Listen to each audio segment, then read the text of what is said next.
Oh, well, I'm out here. Mobile businesses in the automotive field. Many guys have asked me about mobile businesses. So this is Ron's car, and Bob and Ron, if it will focus, they run their business. He used to have a big pickup truck. They have vans and stuff like that, but he just uses a laptop scanner and or factory scanners. He does ADOS to body shops and code clearing. And he used to do, he has guys who work for him now who do, wiring harnesses and wire repairs after big collisions. So that is one of many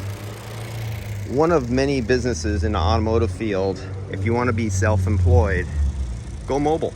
These guys have been mobile since I was back in the early 90s. That's where I first met them, and I always recommend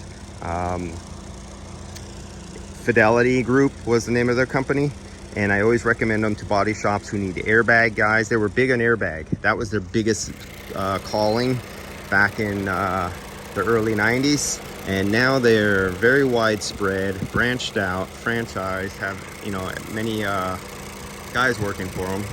And they basically dominate the San Francisco Bay Area. All right, guys, I'll see you later.